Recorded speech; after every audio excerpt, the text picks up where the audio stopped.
কি অবস্থা সবার? আলামিন 420 চ্যানেলের আরো একটা নতুন ভিডিওতে তোমাদের সকলকে জানাচ্ছি স্বাগতম। আজকে আমরা 2024 সালে মুক্তিপ্রাপ্ত ক্রোমুলিও নামের মুভিটার কাহিনী জানবো। এটা একটা ইন্দোনেশিয়ার হরর থ্রিলার মুভি। আর ইন্দোনেশিয়ার হরর মুভিগুলা কেমন হয় সেটা তো তোমাদের আর আলাদা করে বলতে হবে না। এই মুভিতে ইন্দোনেশিয়ার রিয়েল আরবান লেজেন্ডের কাহিনী দেখানো হয়েছে। তো আমি আর বেশি কথা না বলে সরাসরি মূল ভিডিও শুরু করি। হ্যালো বন্ধুরা, আজকে আমরা তোমাদেরকে এমন একটি অ্যাপ সম্পর্কে বলতে চাই যে অ্যাপটির অফিসিয়াল পার্টনার হচ্ছে PSG এবং এখানে অনেকগুলো ম্যাচ খেলে তোমরা ল্যাপটপ, আইফোন, আইওয়াচ এবং ক্যাশ প্রাইজ সহ আরো অনেক কিছু জেতার সম্ভাবনা রয়েছে এবং এই অ্যাপটিতে সকল ধরনের লাইভ ম্যাচ দেখার সুযোগও রয়েছে এবং এখানে স্কোর অনুমান করে তোমরা গেমসও খেলতে পারবে, যেমন কোন টিম জিতবে এবং কোন টিম হারবে এবং কোন টিম কত রান করবে সেটা তোমরা অনুমান করতে পারবে। এবং এছাড়াও বিভিন্ন ধরনের গেমস রয়েছে, সেগুলো খেলেও তোমরা ইনকাম করতে পারো। আর রেজিস্ট্রেশনের সময় আমাদের প্রোমো কোড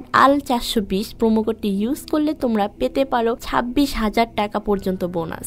আর এখানে জেতা টাকা তুমি নগদ বা বিকাশ বা রকেট বা ব্যাংকের মাধ্যমে উইথড্র করতে পারবে। তো আর দেরি কিসের, এখনই অ্যাকাউন্ট খুলে শুরু করতে পারো এবং আয় করতে পারো। তবে আমরা যে বিজ্ঞাপনই দেই না কেন তোমরা সেটা জেনে বুঝে তারপর সেখানে যাবে। তো চলো এবার মূল ভিডিওতে চলে যাওয়া যাক।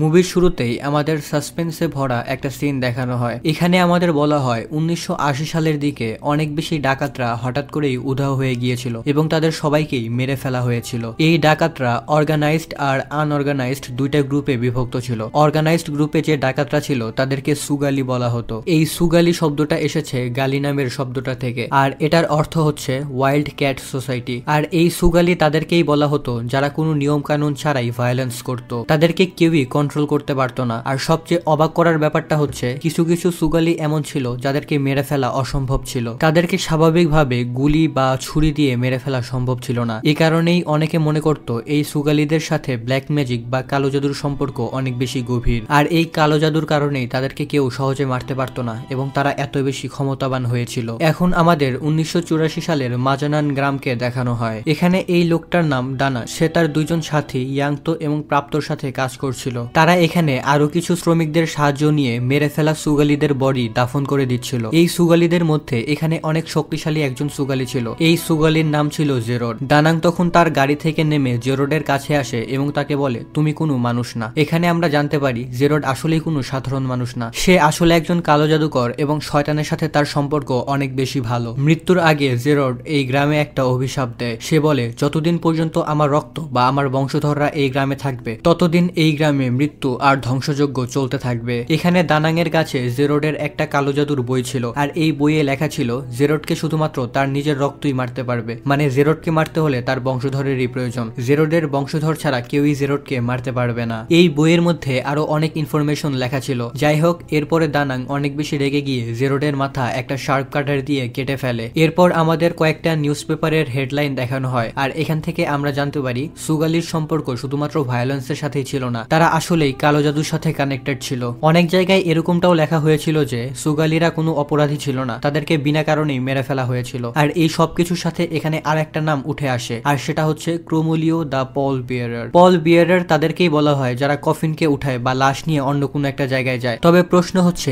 এই ক্রোমুলিও কি বা এই ক্রোমুলিও কারা? যাই হোক, এখন সিন শিফট হয় আর আমাদের 10 বছর পরের সিন দেখানো হয়। এখানে আমরা জিয়া নামের এই মেয়েটাকে দেখতে পাই। সে তার বন্ধু ডিকার সাথে তার গ্রাম মাজানাঙে যাচ্ছিল। মানে মুভি শুরুতে আমরা যে গ্রামটাকে দেখেছিলাম তারা এখন সেই গ্রামেই যাচ্ছে। জিয়ার মা মারা গিয়েছিল। সে মূলত তার মায়ের ফিউনারেলে এখানে এসেছে। জিয়া আর তার মায়ের সম্পর্ক ভালো ছিল না, এ কারণে তারা একসাথে থাকতো না। আর তাছাড়াও সে এই গ্রামে এসেছে তার বাবার রহস্য সম্পর্কে জানতে। আমরা এখানে জানতে পারি মুভির শুরুতে দেখানো সেই সুগালি জেরোডের মেয়ে হচ্ছে এই জিয়া, অর্থাৎ জিয়ার বাবাই হচ্ছে সেই জেরোড যাকে মেরে ফেলেছিল দানাং। নিজের বাবার ব্যাপারে জিয়া যত কিছু শুনেছে এই সবকিছু সত্যি নাকি এই সবকিছুই গুজব, এটা জানার জন্যই মূলত সে এখানে এসেছে। জিয়া যখন গাড়ি থেকে নামে তখনই হঠাৎ করে সেই এলাকার পরিবেশ অনেক বদলে যেতে শুরু করে। চারপাশ ধীরে ধীরে কালো হয়ে যায় আর সেখানে ঝোড়ো হাওয়া বইতে থাকে। এখানে আমরা বুঝতে পারি জিয়ার এই গ্রামে আসার সাথে সাথেই তার বাবার দেওয়া অভিশাপও এই গ্রামে চলে এসেছে। তোমাদের হয়তো মনেই আছে জেরোড বলেছিল যখন আমার বংশধররা এখানে আবারও ফিরে আসবে তখন এই এলাকায় আবারও মৃত্যু আর ধ্বংস শুরু হবে। এখানে আমরা জানতে পারি সেই দানাং হলো জিয়ার নানা, অর্থাৎ জেরোডকে যে মেরেছিল সে ছিল জেরোডের শ্বশুর। এখানে আমরা দেখতে পাই দানাং জিয়াকে দেখে মোটেও খুশি হয় না। সে জিয়াকে দেখে এখানে প্রচন্ড পরিমাণে রেগে যায়। জিয়া তখন তাকে নানা বলে ডাকে,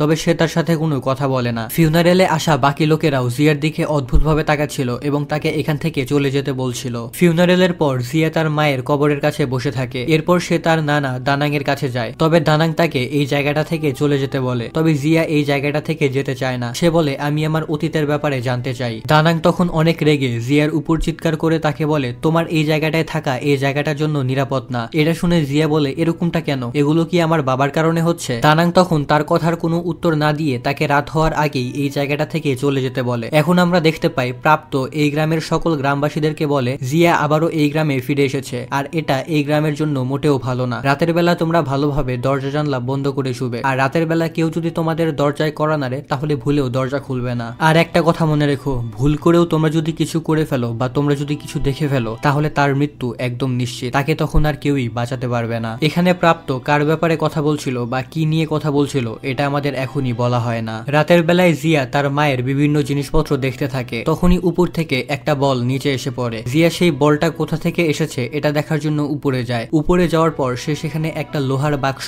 দেখতে পায়। এই লোহার বাক্সে তালা দেওয়া ছিল। তখনই সেখানে দানাং চলে আসে এবং সে জিয়াকে বলে, তাড়াতাড়ি তোমার জিনিসপত্র প্যাক করে নাও, আমি তোমাকে শহরে রেখে আসবো। এসব কথা শুনে দানাং জিয়াকে বলে, তোমার নানা তোমাকে এই গ্রাম থেকে চলে যেতে বলছে। সম্ভবত এটা সে করছে গ্রামবাসীদের জন্য। হয়তো তোমার বাবা এই গ্রামের সকলের কাছ থেকে অনেক বেশি ঋণ নিয়েছিল। তোমার বাবা হয়তো ঋণের টাকা পরিশোধ না করেই এই গ্রাম থেকে পালিয়ে গিয়েছিল। এসব শুনে জিয়া বলে, না, এরকমটা হতে পারে না। আমার বাবা এরকম ছিল না, আর আমার বাবা কখনোই পালিয়ে যায়নি। তাই এই সব কিছুর পিছনে অন্য কোনো একটা রহস্য তো অবশ্যই আছে, আর আমাকে এবার সেই রহস্যটাই জানতে হবে। জিয়া তখন দিকাকে বলে, আমার নানা কখনোই আমাকে এই গ্রামে আসতে দিত না। সে সব সময় বলতো, আমি যদি এই গ্রামে আসি তাহলে এই গ্রামে মৃত্যু আর ধ্বংস শুরু হবে। তবে সে এরকমটা কেন বলতো এটা আমি জানি না, আর এটাই এবার আমাকে জানতে হবে। এরপরে আমরা দেখতে পাই দানাং জিয়া আর দিকাকে গাড়িতে চড়িয়ে তাদেরকে শহরে রেখে আসতে যায়। তবে মাঝ রাস্তাতেই তাদের গাড়ির চাকা পাঞ্চার হয়ে যায়। গাড়ির চাকা পাঞ্চার হতে দেখে জিয়া এখানে কিছুটা হাসে। আসলে জিয়া নিজেই এই গাড়ির চাকা পাঞ্চার করেছিল যেন তাকে এখান থেকে চলে যেতে না হয়। এই সব কিছু দেখে দানাং এখানে প্রচন্ড পরিমাণে রেগে গিয়ে ভেতর থেকে একটা শটগান নিয়ে আসে। সে তখন জিয়াকে বলে, জিয়া তুমি ঘরের ভেতরে যাও। এরপরে সে দিকাকে বলে, দিকা তুমি আমার সাথে আসো, আমাদের এখন যেভাবেই হোক না কেন জিয়াকে বাঁচাতে হবে।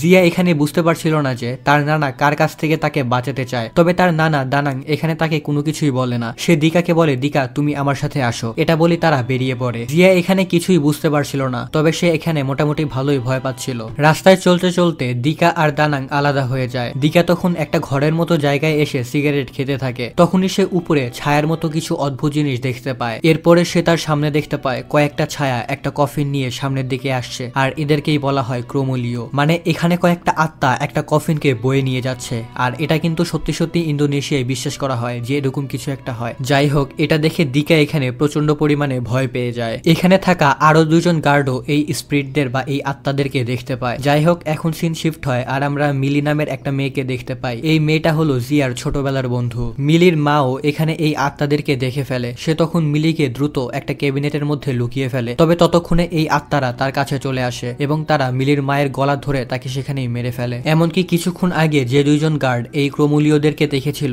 এই ক্রোমোলিওরা তাদেরকেও মেরে ফেলে। যাই হোক, এই ক্রোমোলিওদেরকে দেখে দিকা একটা গাড়ির পেছনে লুকিয়ে পড়েছিল। সে এত বেশি ভয় পেয়েছিল যে সে সেখান থেকে নড়তেও পারছিল না। তখনই তার পেছনে জিয়া চলে আসে। জিয়াকে দেখেও সে প্রথমে চমকে ওঠে। এরপর সে জিয়াকে বলে, আমাদেরকে দ্রুত এখান থেকে চলে যেতে হবে, তা না হলে সেই আত্মারা আমাদেরকেও মেরে ফেলবে। এখন দিকার মুখে এসব কথা শুনে জিয়া এখানে অনেক রেগে যায় এবং তাকে বলে, আমার নানা কি তোমারও ব্রেন ওয়াশ করেছে নাকি? তুমি কি সব উল্টাপাল্টা কথা বলছো? তখনই অদৃশ্য কিছু একটা সেখানে এসে দিকার গলা চেপে ধরে। এই কারণে দিকা সেখানে ছটফট করতে থাকে। তখনই সেখানে দানাং চলে আসে। দানাং এর হাতে এখানে একটা আয়না ছিল। আসলে এই আত্মারা আয়নার জগতেই থাকতো। দানাং তখন এই আয়নার সাহায্যে দেখতে পায় একটা ক্রোমোলিও দিকার গলা চেপে ধরে আছে। দানাং তখন তার হাতে থাকা শটগানটা দিয়ে এই ক্রোমোলিওর উপরে গুলি করে। আসলে এই শটগানের গুলির মধ্যে লবণ মিশানো ছিল, আর কোনো আত্মাই লবণ সহ্য করতে পারে না। এ কারণে এই ক্রোমোলিওটা বাধ্য হয়েই দিকাকে ছেড়ে দেয়। এই সুযোগে তারা তিনজন দ্রুত সেই জায়গাটা থেকে পালাতে থাকে। এই সব কিছুর কারণে জিয়া এখানে অনেক বেশি রেগে যায়। সে তখন চিৎকার করে দানাংকে বলে, এখানে এসব কি হচ্ছে, আমাকে তাড়াতাড়ি বলো।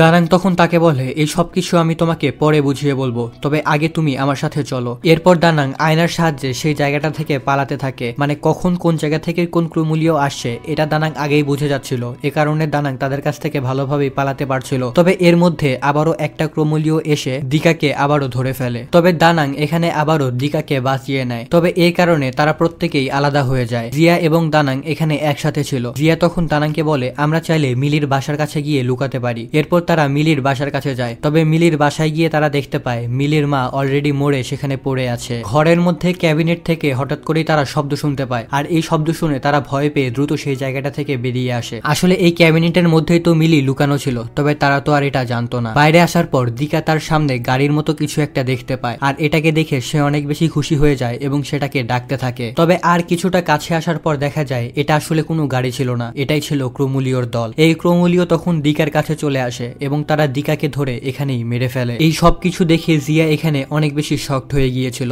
এদিকে আমরা দেখতে পাই দানাং এবার প্রাপ্তর কাছে আসে। দানাং এখানে প্রাপ্তর কাছে একটা তাবিজ চায়। আসলে এই তাবিজটার সাহায্যে তারা ক্রোমোলিওর কাছ থেকে বাঁচতে পারবে। প্রাপ্তর কাছে এখানে শুধুমাত্র একটাই তাবিজ ছিল, কিন্তু তারপরেও সে এটাকে দানাংকে দিয়ে দেয়। এখন দানাং এর প্ল্যান ছিল যে সে এবার জিয়াকে বলবে তার বাবাকে কমপ্লিট ভাবে মেরে ফেলতে, কারণ জিয়ার বাবা জেরোডকে শুধুমাত্র তার নিজের রক্ত বা নিজের বংশধররাই মারতে পারবে, নিজের বংশধর ছাড়া কেউই তাকে মারতে পারবে না। মানে মুভির শুরুতে জেরোড নিজেই তো এই অভিশাপটা দিয়েছিল যে তার নিজের বংশধর ছাড়া কেউই এই গ্রামের অভিশাপকে মুক্ত করতে পারবে না। আমরা এখানে দেখতে পাই জিয়াকে ইয়াংতো কিডন্যাপ করে রেখেছিল। আসলে দানাং এর সাথে ইয়াংতো আর প্রাপ্ত মিলেই কিন্তু জেরোডকে মেরে ফেলেছিল। ইয়াংতো এখানে দেখতে পায় জিয়ার গলায় একটা তাবিজ লাগানো আছে, আর এই তাবিজটার কারণেই মূলত সেই ক্রোমোলিওরা জিয়ার কোনো ক্ষতি করেনি। জিয়া তখন ইয়াংতোকে জিজ্ঞাসা করে এই তাবিজ আমাকে কার কাছ থেকে রক্ষা করবে। ইয়াংতো তখন বলে তোমার বাবা এই গ্রামে একটা অভিশাপ দিয়েছিল, এই তাবিজ তোমাকে সেই অভিশাপ থেকেই রক্ষা করবে। ইয়াংতো এখানে জিয়াকে সব সত্যি কথাই বলে দেয়। সে বলে দানাঙ্গি মূলত তোমার বাবা জেরোডকে মেরে ফেলেছিল, তবে তোমার বাবা জেরোডকে মেরে ফেলা এত সহজ ছিল না, কারণ তোমার বাবা কালো জাদু করত, আর মৃত্যুর আগে তোমার বাবা একটা অভিশাপ দিয়েছিল। সে অভিশাপ দিয়েছিল যখন যখন তার বংশধর এই গ্রামে ফিরে আসবে তখনই এই গ্রামের অভিশাপ আবারও নতুন করে শুরু হবে। আর এখন যেহেতু তুমি এই গ্রামে চলে এসেছো আর তুমি যেহেতু তোমার বাবার বংশধর, তাই আবারও এই অভিশাপ শুরু হয়ে গেছে। তুমি যেদিন এই গ্রামে এসেছো সেদিনই সেই সুগালিরা আবারও জীবিত হয়ে গেছে ক্রোমোলিওর ফর্মে। মানে মুভির শুরুতে যতজন সুগালিকে মেরে ফেলা হয়েছিল তারা সবাই এখন এই ক্রোমোলিওর ফর্মে ফিরে এসেছে। আর এই সবকিছু শুরু হয়েছে জিয়ার বাবা জেরোডের কারণে। আর জিয়া যেহেতু আবারও এই গ্রামে ফিরে এসেছে এ কারণে সেও একরকম ভাবে এই সবকিছুর জন্য দায়ী। এখন আমরা প্রাপ্তর ওয়াইফকে দেখতে পাই। সে প্রাপ্তকে বলে আমাদের কাছে শুধুমাত্র একটাই তাবিজ ছিল আর তুমি সেটা দানাংকে দিয়ে দিয়েছো, তুমি কি তাকে না করতে পারতে না? আর এখন যদি সেই ক্রোমোলিওরা এখানে চলে আসে তাহলে আমাদের কে বাঁচাবে? তার এই কথা শেষ হওয়ার সাথে সাথে তাদের দরজায় কেউ নক করে। দরজা খোলার সাথে সাথেই প্রাপ্তর স্ত্রী এখানে সেই ক্রোমোলিওদেরকে দেখতে পায়। এই ক্রোমোলিওরা এবার প্রাপ্তর স্ত্রীকে মারার জন্য সামনের দিকে এগোতে থাকে। প্রাপ্ত এখানে নিজের স্ত্রীকে বাঁচানোর সর্বোচ্চ চেষ্টা করে, কিন্তু এই সবকিছুর মধ্যে তারা দুইজনই নৃশংসভাবে মারা যায়। এদিকে ইয়াংতো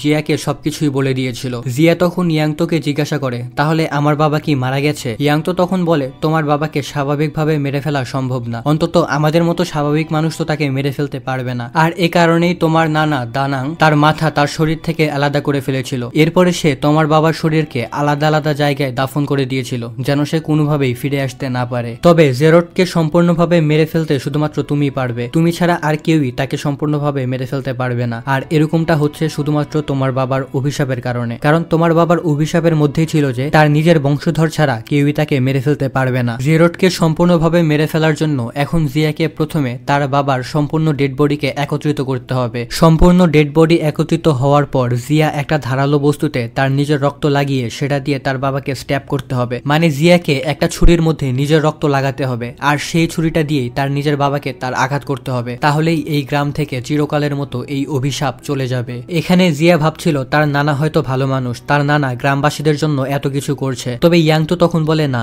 তোমার নানা মোটেও ভালো মানুষ না, তোমার নানাই মূলত সুগালিদেরকে এই গ্রামে এভাবে ধ্বংসযজ্ঞ চালাতে বলেছিল। তোমার নানা কখনোই গ্রামবাসীদের ব্যাপারে কোনো কিছুই ভাবেনি। জিয়া এখন পর্যন্ত বেঁচে আছে কারণ জিয়ার কাছে এই তাবিজ আছে, আর এই তাবিজটা বানানো হয়েছিল তার নিজের বাবার দাঁত দিয়ে। দানাং মোট 3টা তাবিজ বানিয়েছিল, একটা তার নিজের জন্য, একটা জিয়ার জন্য আর একটা প্রাপ্তর জন্য। বাকি সবাইকে সে মৃত্যুর জন্য ছেড়ে দিয়েছিল। মানে দানাংয়ের চিন্তা ভাবনা এরকম ছিল যে এই ক্রোমোলিওরা সমস্ত গ্রামবাসীদেরকে মেরে ফেললেও তার কিছু যায় আসে না, তারা এই 3 জন বেঁচে থাকলেই যথেষ্ট।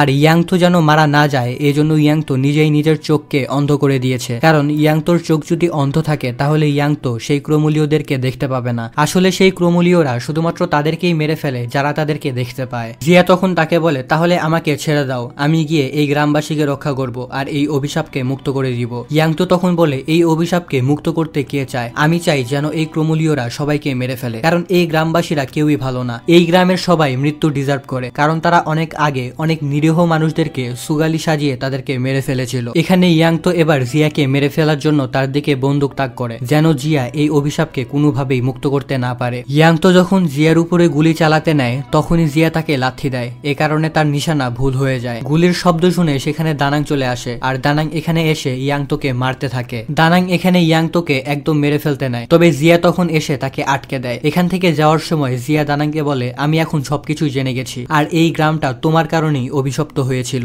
দানাং তখন তার কোনো কথায় উত্তর না দিয়ে একটা ছুরি বের করে এবং সেই ছুরি দিয়ে জিয়ার হাতে কিছুটা কেটে দেয়, মানে সেই ছুরিতে জিয়ার হাতের রক্ত লাগায়। এরপর সে জিয়াকে বলে, তোমাকে এই ছুরিটা দিয়েই তোমার বাবাকে মেরে ফেলতে হবে। জিয়া তখন বলে, আমার বাবা অনেক ভালো একজন মানুষ ছিল, আর আমি তার সাথে 10 বছর পর দেখা করতে যাচ্ছি, আর তুমি চাও আমি আমার বাবাকে মেরে ফেলবো? আমি এটা করতে পারবো না। দানাং তখন বলে, তুমি যদি তোমার বাবাকে না মেরে ফেলো তাহলে আমি তোমার বাবাকে মেরে ফেলবো। তোমার বাবাকে মেরে ফেলার জন্য আমার তোমার শরীরে রক্ত প্রয়োজন ছিল, আর আমি এখন সেটা পেয়ে গেছি। এরপরে দানাং জিয়াকে ঘরের দিকে নিয়ে যেতে থাকে। দানাং আসলে জিয়ার বাবা জেরোডের বডিকে ঘরের পেছনেই পুঁতে রেখেছিল। জিয়া এখনো তার প্রশ্নের উত্তর পায়নি, এ কারণে সে দানাংকে আবারও জিজ্ঞাসা করে, সেই সুগলিদেরকে তো তুমি এই গ্রামে ভায়োলেন্স করতে বলেছিলে, তারা তো তোমার কথা শুনেই এই গ্রামে ধ্বংসযজ্ঞ চালিয়েছিল, তাহলে তুমি কেন তাদের সবাইকে মেরে ফেলেছিলে? তোমার কথা শুনে তো তারা এই গ্রামে এত কিছু করেছে, তাহলে তুমি কেন তাদেরকে ধোঁকা দিলে? দানাং এখানে তার কোনো কথার উত্তর দেয় না। সে বলে, আমি এই সব কিছু বন্ধ করার জন্য তোমাকে শহরে পাঠিয়ে দিয়েছিলাম, তুমি কেন আবারও এখানে ফিরে এসেছো? তুমি এখানে ফিরে এসেছো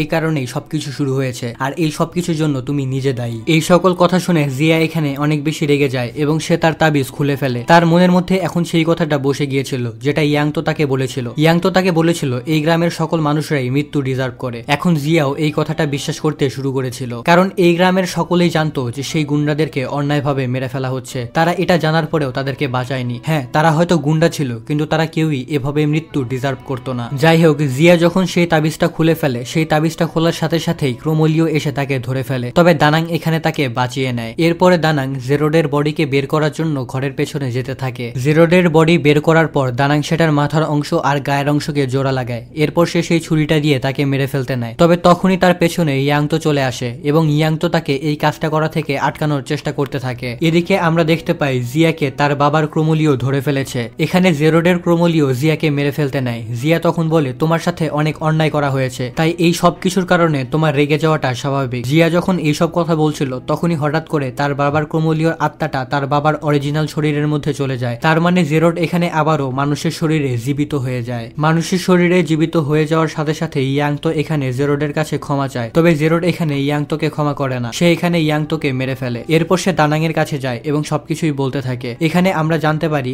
দানাং আগেই জেনে গিয়েছিল যে জেরোড একজন ব্ল্যাক ম্যাজিশিয়ান, তবে এটা জানার পরেও সে জেরোডকে আটকায়নি। সে জেরোডকে বলেছিল তুমি ভালোভাবে এটাকে শেখো। তার মানে দানাং নিজে জেরোডকে এই সবকিছু করার জন্য উৎসাহ দিয়েছিল, কিন্তু পরে সে নিজেই জেরোডকে মেরে ফেলেছিল। আর জেরোড এই সবকিছুর কারণে এবার দানাংকে শাস্তি দিতে থাকে। দানাং তখন বলে, আমি নিজের ইচ্ছাতে এগুলো কিছুই করিনি, এগুলো করার জন্য আমাকেও অর্ডার দেওয়া হয়েছিল, তবে দানাংকে কে অর্ডার দিয়েছিল এটা এই মুভিতে আমাদের ভালোভাবে বলা হয় না। যাই হোক, তখনই এখানে জিয়া চলে আসে। জিয়া এখানে এসেই তার বাবাকে জড়িয়ে ধরে। জিয়া এখানে তার বাবাকে এই সবকিছু করা বন্ধ করতে বলে। জিয়ার বাবা জেরোড তখন বলে, না, এখন আমাকে কোনো কিছুই সন্তুষ্ট করতে পারবে না, আমি এখন এই গ্রামের সবাইকেই মেরে ফেলবো। যেহেতু জেরোড এখানে জিয়ার কোনো কথা শুনছে না, এ কারণে জিয়া বাধ্য হয়ে একটা ছুরিতে তার নিজের রক্ত লাগায় এবং সেই ছুরিটাকে জেরোডের পেটের মধ্যে ঢুকিয়ে দেয়, আর এটার কারণে জেরোড এখানে সম্পূর্ণভাবে মারা যায়। এরপরে জিয়া তার নানা দানাংকে নিয়ে সেই জায়গাটা থেকে যেতে থাকে, কারণ এই সবকিছুতে তার নানার কোনো দোষ নেই। তার নানাকেও কেউ একজন অর্ডার দিয়েছিল, মানে তার নানাকে কেউ একজন অর্ডার দিয়েছিল যেন সে জেরোডকে প্রথমে গুন্ডা বানায়, তারপর তাকে মেরে ফেলে। এখন তাদের এই সব কথা মিলি শুনে ফেলে। মিলি এটা জেনে যায় যে জিয়ার কারণেই এই অভিশাপ আবারও ফিরে এসেছে,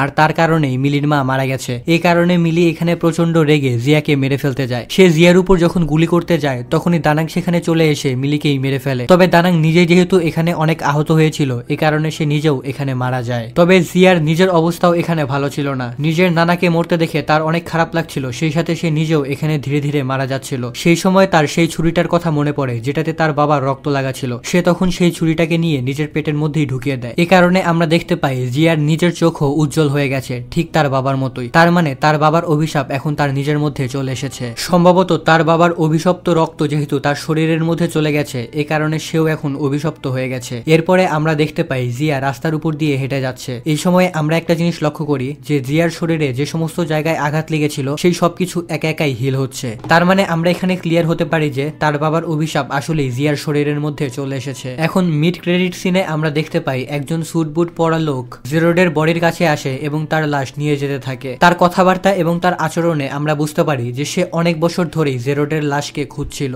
এখন এই লোকটাকে সেটা তো আমরা জানতে পারি না, হতে পারে এই লোকটাই দানাংকে এই সবকিছু করার জন্য অর্ডার দিয়েছিল। তবে আসল কাহিনী তো এটার পার্ট 2 আসলেই আমরা জানতে পারবো। মুভিটা তোমাদের কেমন লেগেছে সেটা অবশ্যই কমেন্টে আমাকে জানিয়ে দিও। ব্যক্তিগতভাবে এটার কাহিনীর মধ্যে আমি অত বেশি রসকস খুঁজে পাইনি, মানে আহামরি লেভেলের ভালো ছিল না, বাট তারপরেও একটা কাহিনী ছিল মোটামুটি। মানে ইন্দোনেশিয়ার হরর মুভিগুলো যেরকম কাহিনীর হয় এই মুভিটা ঠিক ওইরকম কাহিনীর ছিল না, এই কারণেই হয়তো আমার একটু ফাঁকা ফাঁকা লাগছে। যাই হোক, তোমাদের কেমন লাগছে সেটা অবশ্যই আমাকে জানিয়ে দিও। আজকের মতো আমি এখানে বিদায় নিচ্ছি। ভালো থাকো, সুস্থ থাকো, আল্লাহ হাফেজ।